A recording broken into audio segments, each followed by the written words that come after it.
நானும் ரொம்ப நாளா பாத்துனுக்குறேன். இந்த வீட்டுல எனக்கு கொஞ்சம் கூட மரியாதையே கிடையாது. நான் என்ன பார்த்தா உங்களுக்கு ஒரு வயசு பையனாவே தெரியலையா?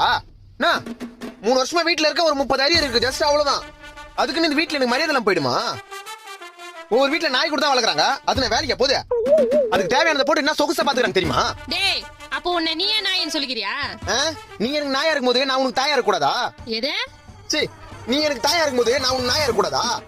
இந்த பாரு, ஒரே ஒரு வேலை மட்டும் கிடைக்கட்டும். என் சம்பளத்தை வந்து மூஞ்சில விசிலிச்சு உன் வாயிலையும் அப்பா வாயிலையும் ஒரு நாள் டேப் போட்டல மட்டும் பாரு. என்னடா உங்க அப்பா வீட்ல இல்லன்னு தைரியத்துல பேசுறியா? இருந்தா மட்டும் நான் பயமா எனக்கு. அந்த ஆள் மேல உள்ள ஆதங்கத்துல தான் எவ்வளவு நேரம் பேசிக்கிறது. நான் தண்டத்துக்கு வீட்டுல இருக்கன்றதுனால வீட்டுல வரும்போது போகும்போதுல ஒரு மாதிரி பாக்குது பக்கத்து ஆன்ட்டி நானு. இந்த பாரு, பொறுத்து போறதுக்கும் பயந்து போறதுக்கும் நான் ஒன்னும் சின்ன பையன் இல்ல, 24 வயசு ஆகுது. சொல்லி வை. அத அப்படியே திரும்பி சொல்லு. மட்டிக்கினாரு ஒருத்தர் இவரை காப்பாத்தணும்.